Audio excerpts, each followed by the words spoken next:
This morning I'm really excited for what we have in store for you. We have 118 years of electrical distribution experience sitting up here to talk to us, answer questions, and inspire us today. But first, I just got some breaking news that Carlos Gomez won a $15 iTunes card for tweeting about the conference. So, way to go, Carlos. And I think there's more where that came from, so feel free to start tweeting. Oh, is there only one? No, I'm just kidding. There's more. So for today, there's handouts at the front of your table for you to take notes on. And I'm just going to go ahead and pass it off to Doug, who's going to tell us a little bit about himself. And then they'll go down the line, and then we'll open it up for questions. All right, hi, my name's Doug Borchers. You need this? Does it sound better? Okay. My name's Doug Borchers.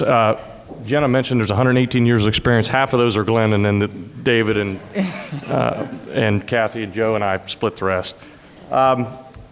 So she asked us to tell a little about ourselves. You know, Glenn was kind of an underachiever last night. He only had 10 points. I've got 23. So number one, I pick on Glenn because I've got a lot of respect for him, and we'll talk about that in a little while. So I talked to a lot of you folks the last couple of days, and many of you say, and you say, I didn't set out to get in this industry, but I'm glad I got in this industry, and I'm probably the exception rather than the rule, because I did set out to get in this industry, and for a reason.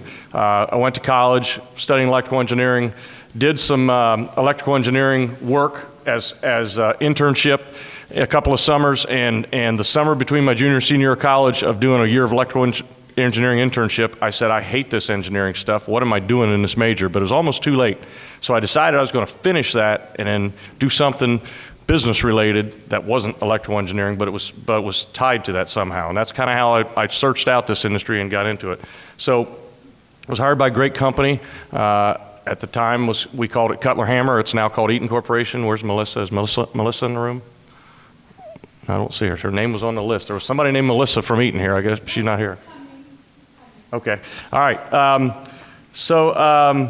And got great opportunities early on as a young, worked in, I got sent to training and assigned as a sales engineer, got great opportunities early on. And I was kind of given the opportunities that we weren't supposed to win, but they didn't tell me we weren't supposed to win. So they were like, hey, there's this big Ford plant on the other end of town. It's a huge Ford plant. They're going to be bringing in all new equipment to build a new model. And why don't you go call on them and see if you can get our product spec'd? Well, we weren't supposed to win. A company by the name of Allen Bradley had that business for 10,000 years and at every Ford plant. And I was really not told we weren't supposed to win. I was just told to go do it. So I went out to do it. And those kind of opportunities, I'll talk about that one, but I got a number of them like that. One of the things you have an advantage as younger people is you are the younger people, and it's okay to be the young guy. People are going to kind of take you in. And I had 3 or 4 older engineers at Ford who, for whatever reason, kind of took me in as their son. And so I would go show them a product, and I'd say it would do this, and they'd say, are you really sure it's going to do that? I'd say, yeah, that's what the product's going to do. And they'd take me out, and I'd take the product out, and they'd say, now show me that's going to do that. And I'm like, oh, okay. Then they'd say, let me show you here, young man, how that's going to work. So we kind of build a relationship of trust by working together. Long story short, we landed a major contract, about $5 million worth of automation and controls, and we weren't really the automation and control people in the business at the time. That was Allen Bradley. And so it opened up a window of opportunities for me within the organization. I got a chance to go to corporate headquarters in Cleveland under a junior management program. Eaton had about 8 different divisions. They picked 2 people from each division. I was one of the 2 from the Cutler Hammer division. They got a chance to go on a quarterly basis to the headquarters in Cleveland and meet with the executives, the president, all the C-level people, and do strategy planning, got involved in a lot of the corporate stuff. And at that point in time, they start giving you opportunities. So it was one opportunity here, and then we want you to move here, and we want you to move here. And by the time I got back to where I was from, and my family got to where I was from, Some of you know me, I have 7 children. It's hard moving 7 children every 2 or 3 years. And so how I got in the distribution business was, by the time I was back home and they offered me my next opportunity, the wife said, we're not moving. And best thing she ever told me, because I got into this great world of electrical distribution at the time, went to work for one of my distributors, for a great man who was growing his business but didn't quite know where to go after that. He's a super leader, but he's not an academic, never spent a day in college, and was kind of like, I got it to here. And I like to describe it, at the time, our company was a pancake with a blueberry on top. That was his organizational structure. And it needed a little bit of structure, and it needed a little bit I don't want to say professionalism, but it needed a little bit of strategy involved with it. And so I got an opportunity to go to work with him, and I said, okay, what's my job title, or what's my job description? You're VP of sales. Go do it. Well, what's my training? Whatever you need, go make it happen. So I found this great thing called the LEAD Conference, and this is about 15, 16 years ago. I found this great thing called the LEAD Conference, and got a chance to go out and meet people like myself, like you folks are getting the opportunity to do, and built a relationship with some great people. I'm looking down the way at some great people, and others who really kind of helped me understand this world of electrical distribution, because I came from the manufacturer, and it was completely different. While a similar industry, a completely different job. So that led to other opportunities within NAED. So I got a chance to move up through the lead committee, chaired the lead group, got a chance to get on the Eastern Regional Committee, got a chance to be Vice President of the Eastern Region, on the NAED Board of Directors. And along the way, and this is what I'm encouraging you to do, along the way, you meet so many great people, you build so many networks of people who are the best in the industry, and you find out who are the best in the industry by meeting and talking to these people. And what you do is, you don't have to be a smart person. You just have to know enough other smart people, and you bring those ideas back to your organization. So our organization is doing fairly well today, not because anybody's smart in our organization, because we have enough relationships with enough other organizations that we bring the best of those ideas back to our little neck of the woods. And a lot of our customers say, wow, that company, aren't they progressive? Aren't they different and new? Well, we're just borrowing ideas from other people. So we've got a few of our people here today, we encourage our people to come to these type of things, build those kind of networks, and bring those kind of ideas back. So was that all 23? I don't know if that was 23 or not. That's 22. I'll save the 23rd for a little later, and I'll pass it on to Glenn. Good morning, everybody. Most of you heard my story last night, so I won't bore you with a repeat of all the situations there. But I'll talk to you a little bit about where I came from in the marketplace and why I joined the electrical industry. I started in the insurance industry, as I discussed last night, but the world of insurance is about paper. It is relationships, but it's with a different kind. It's not with the end user, the person that uses the product. It was with agents that I worked with. But the insurance industry went through a tough time, and loss ratios for losses that they had versus premiums they took in went away. And the story I didn't tell last night was what happens when that occurs. And what happens when that occurs is you become a hatchet man on the agencies that write that business. In my time between Alabama and Michigan, and I had 2 different jobs with Hartford Insurance, I shut down 237 agents in about 4 years. And I became a hatchet man. I no longer sold, so I had this desire to sell. All Nancy ever knew, my wife, was the electrical supply business. She was a teacher by trade, but she knew the electrical supply business, and her dad had bought it in 1979. So when we went to Michigan, all she joined was the electrical supply house. There's a little small company called Litcher Electric Supply, and it's now Crescent. And they only had 2 locations. Sheila worked in Grand Rapids, and I decided to join them and work in Holland. It's when I started in a motor shop. It was a very unique experience for a Tulane University graduate.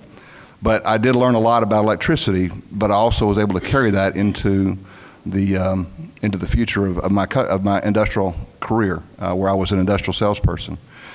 It was about 2 years later, I had my arm twisted to join the family business. There was a big question mark as to whether I wanted to do that or not. And I decided to wait and only to figure out, will I be successful in this business or will I fail in this business? And so I decided if I'm going to fail outside of the family business.